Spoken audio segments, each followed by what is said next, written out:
El enforcement, que es un término gringo, viene de la política económica y básicamente lo que dice es que tengas la capacidad como Estado para hacer cumplir las normas que estás dictando.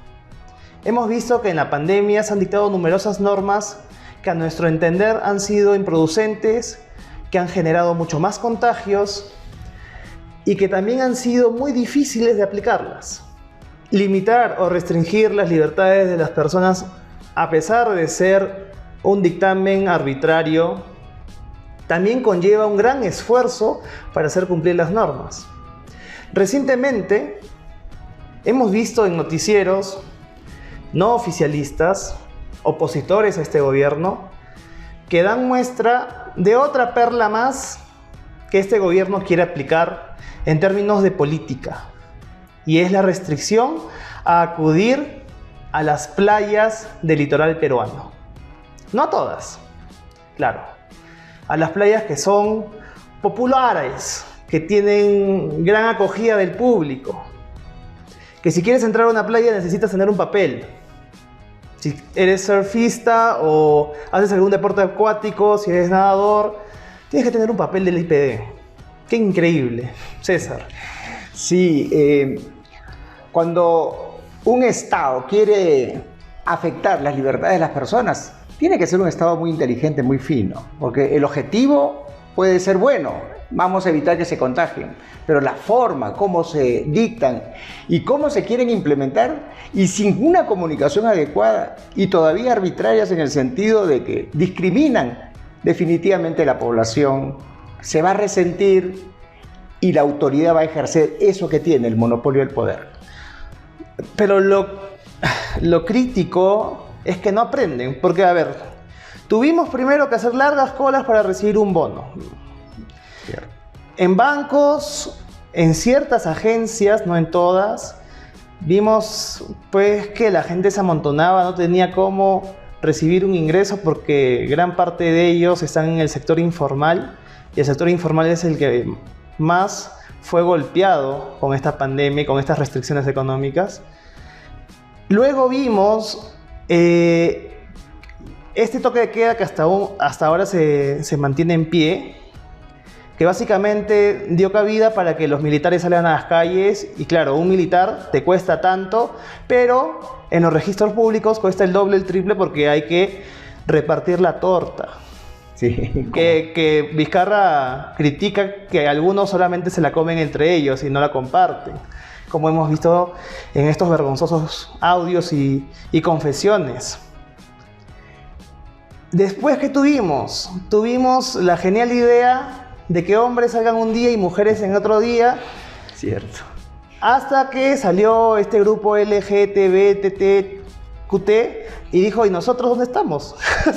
¿Cuándo salimos? Entonces, dictámenes tras dictámenes han sido pues fuera de lógica y sentido común, y sobre todo no han concebido la forma en cómo aplicar esas normas, respetar la ley. O sea, hacen unas reglas y el presupuesto, el recurso humano, la logística, ¿cómo haces tú para que una norma sea efectiva? Son los errores del Estado. El Estado mucho critica a la población porque no hace lo correcto. Y nosotros le decimos al Estado que el Estado no ha hecho lo correcto, sobre todo en esta crisis. Antes también no hacían lo correcto, pero ahora se desnuda más.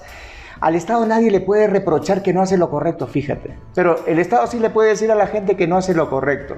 Recuerda este tema de, oiga, los domingos todo está bien, pero no salga con tu carro, ¿no? Claro, o sea, es tan tonto lo que han hecho, y nosotros hemos aguantado esas tonterías, que uno dice, oye, César, cuando tú sales los domingos de repente a comprar, cuidado que hoy día es domingo, no puedes salir con tu vehículo particular. Mira al nivel de estupidez que hemos llegado. Carga tu bolsa 10 cuadras. Te cuento, el domingo pasado, cumpliendo esta disposición absurda, he ido caminando a la calle y he visto cómo se pararon en un cruce, y los policías diestra y siniestra metiéndole papeleta a la gente que seguramente iban a comprar, igual que yo. Y le cayó la papeleta. No, se me ocurrió algo, pararme una cuadra más adelante y decirle a la gente, cuidado que ahí los policías te van a sacar tu billete. ¿Y quién me va a sacar el billete? La disposición de Vizcarra.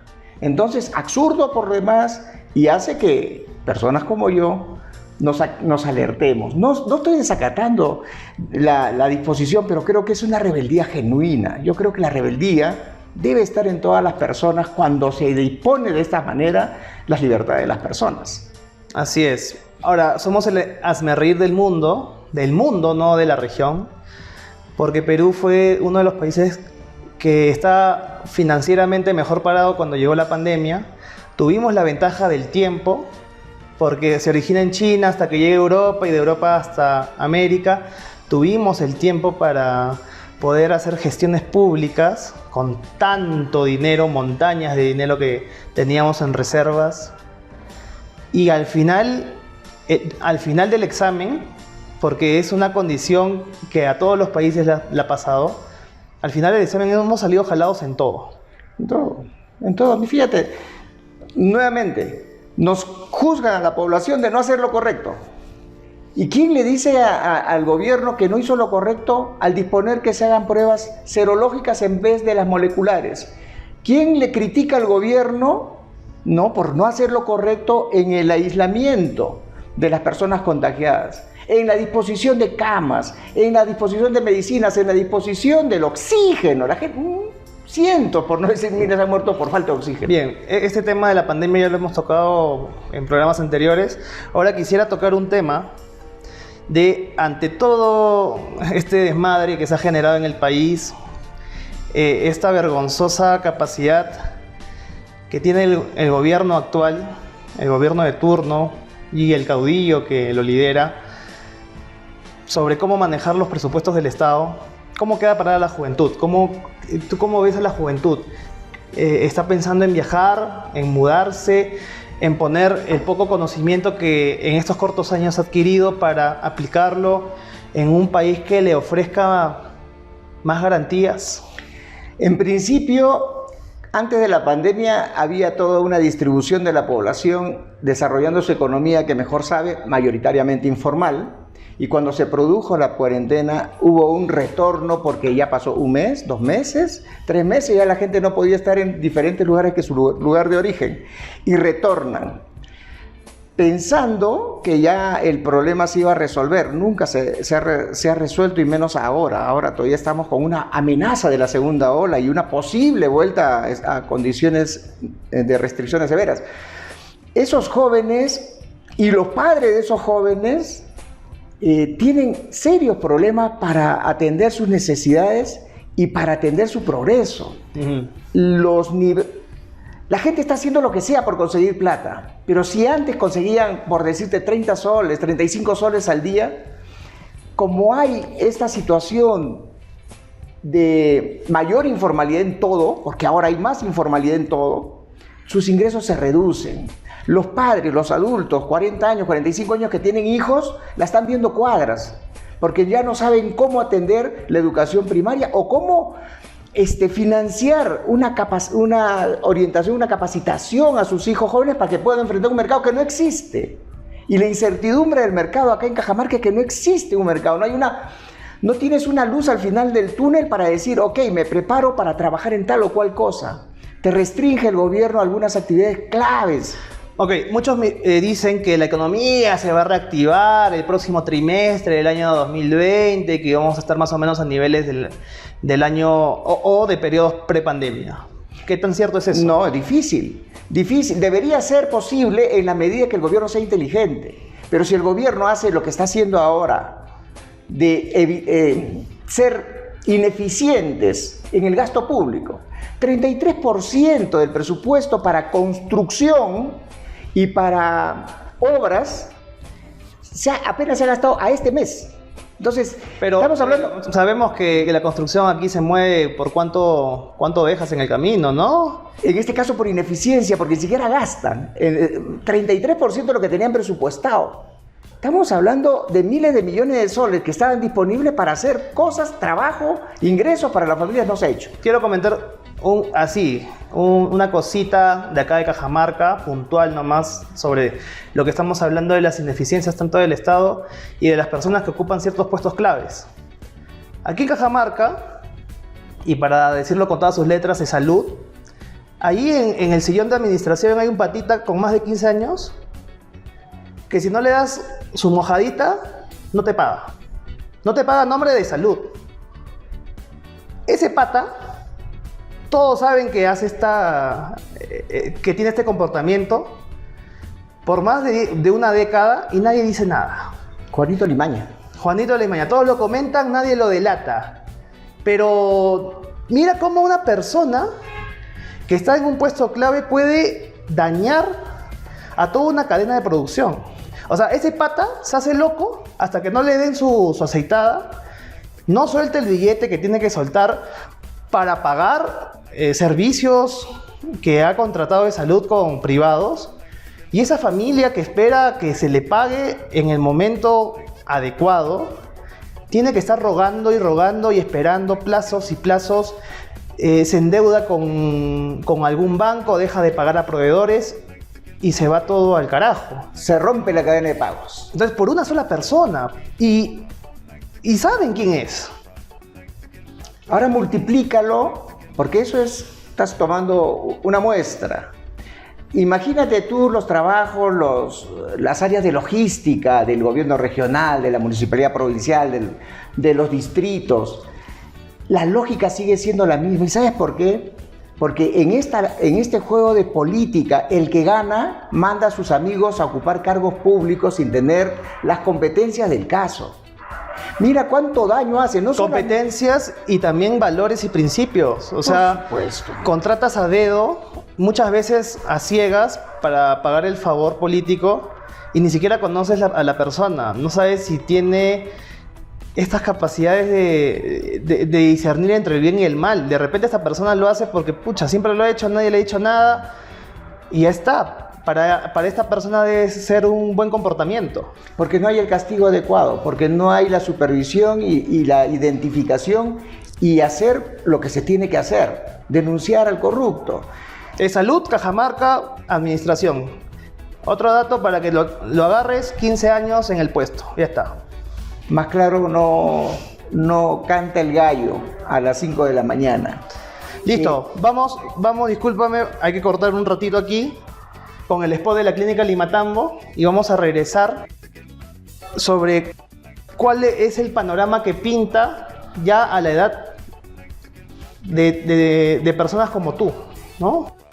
Que ya están pintando ganas y cómo ven el futuro de nuestro país. Ya regresamos después de Clínica Limatambo.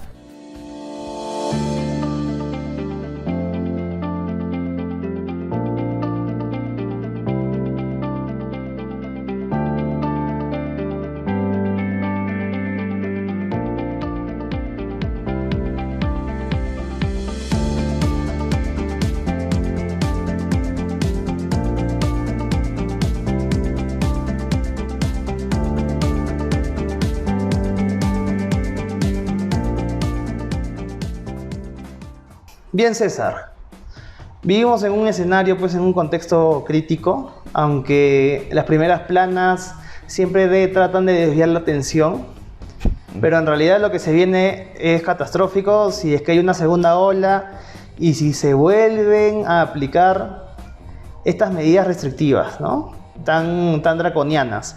Falta de trabajo, vamos a hablar de trabajo en específico. ¿Cómo quedan parados los adultos en edad productiva y que tienen pues dependencia con varios miembros de su familia? A ver, yo quiero contar la historia un poco en lo que has preguntado hacia atrás, ¿ya?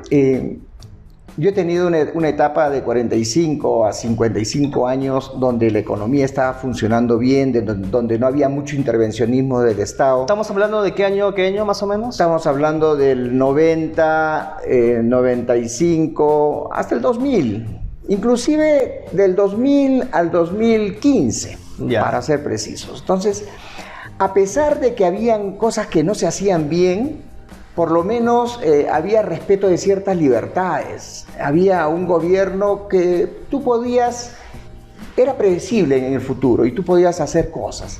Eso me permitió, ¿no?, atender la necesidad de mi familia.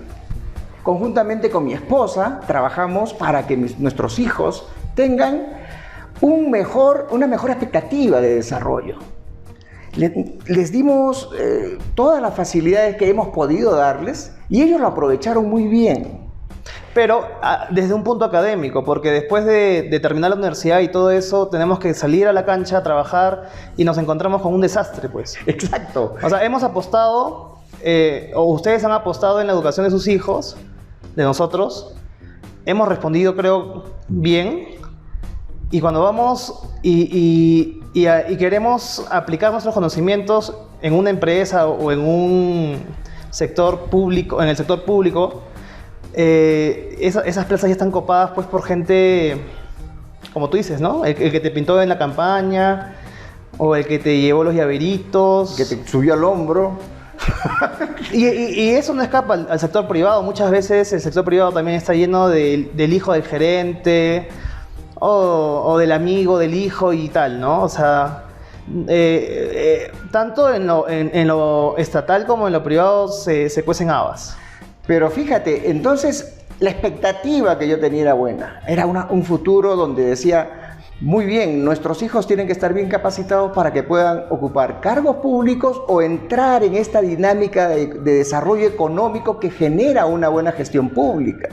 Una buena gestión pública hace que la actividad privada progrese y el campo de trabajo de tantos jóvenes, no solamente tuyo, de Alejandra, hablemos de los amigos que tenemos en el entorno, hablemos, de Pedro, de Ricardo, hablemos de Raúl, de personas que se esforzaron por lo mismo y ahora no encuentran puesto de trabajo. ¿Qué van a hacer esos jóvenes?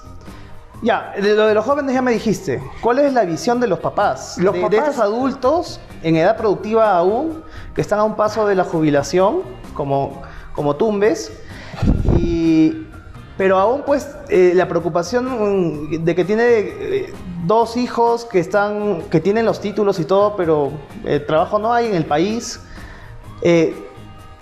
Tú eres un caso, ¿no? Tú eres un caso, pero también habrán muchos amigos tuyos que también están pensando en enviar a sus hijos afuera.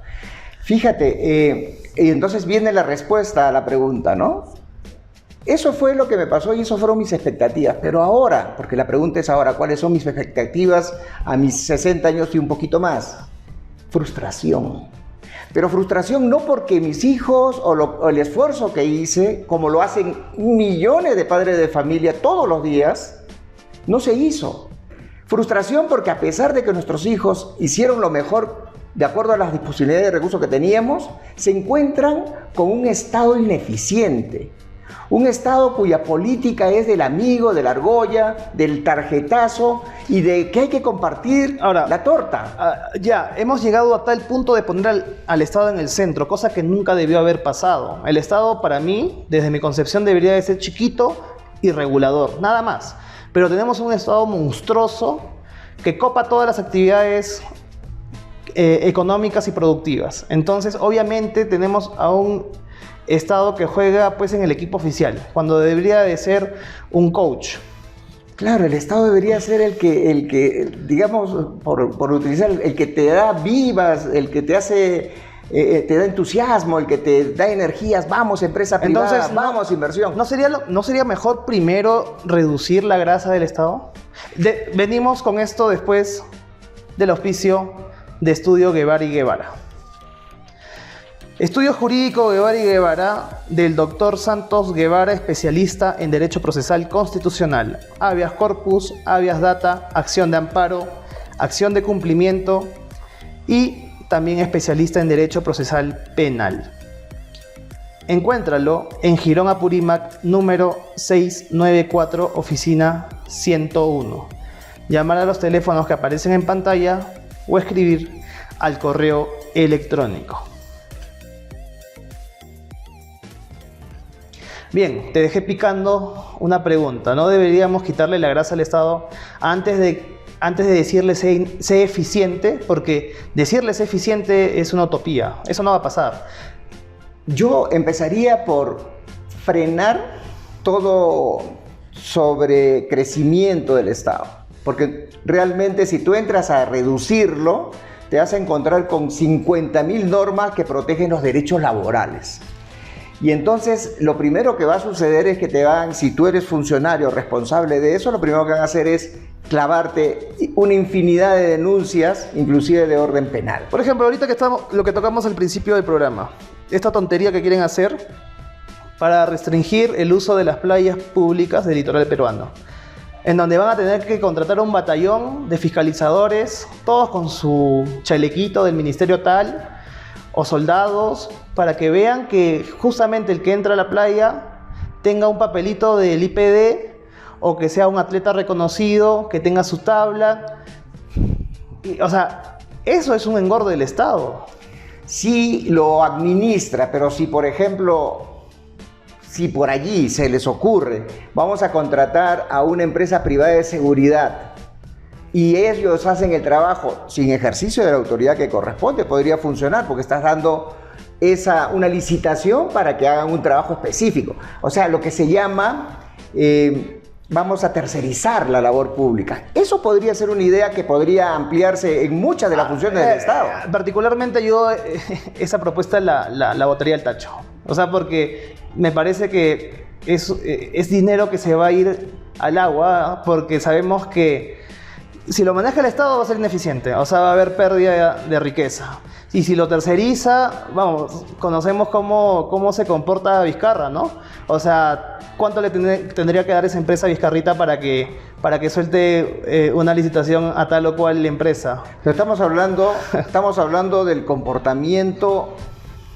Es que si una sociedad no aprende a exigir comportamientos reales, en principio, cualquier propuesta siempre va a caer en el tacho que tú mencionas, porque va a ser ineficiente.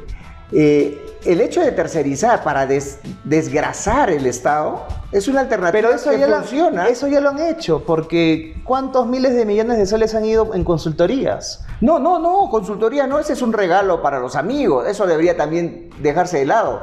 Si el Estado, por ejemplo, ¿cuántas veces han planteado, vamos a contratar, tercerizar el recojo de basura en las municipalidades? Y nadie ha querido hacer eso.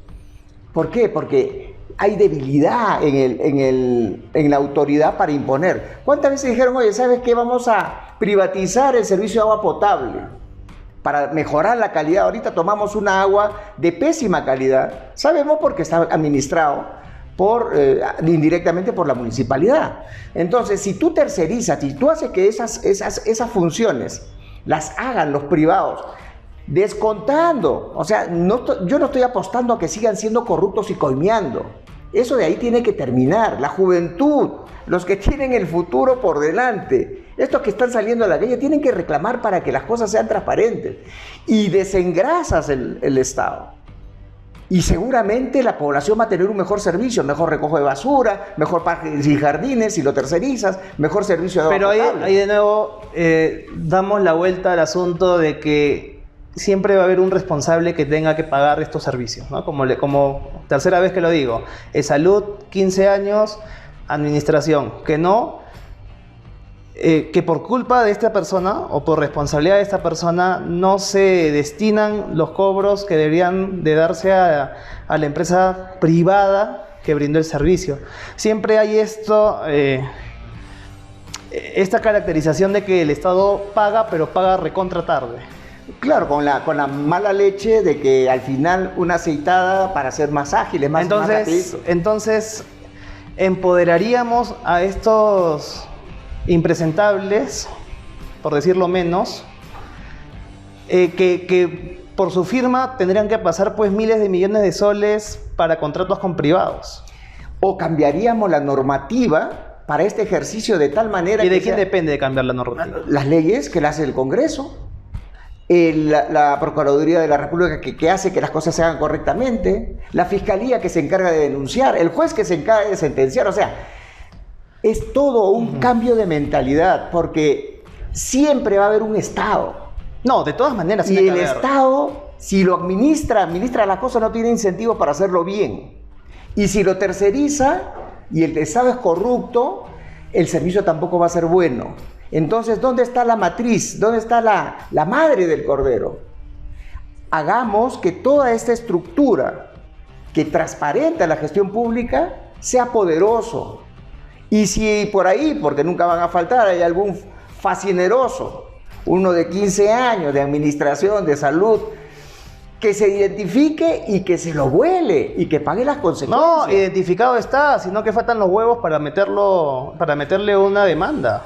Entonces, ¿por qué? Porque hay argucias, hay acomodos. Entonces, la chamba de los jóvenes, para que sigan creyendo en su sociedad, para que sigan creyendo en el país, parte por eso. No, y dejar de hablar a media voz. Hay que decir las cosas con sus nombres. Si se comete un delito es individual, no es un delito colectivo como nos quieren hacer vender los comunistas, ¿no? Que todo el enfoque que hacen es colectivista. Okay. La individualidad, la responsabilidad individual de los actos se tiene que pagar. Bien, hemos llegado al término del programa. Nos vemos el sábado en Té de Tíos. Y no olvides ingresar a YouTube desde tu ordenador o móvil, ir a mi canal y suscribirte. Allí encontrarás todo el material que colgamos. Nos vemos hasta la próxima.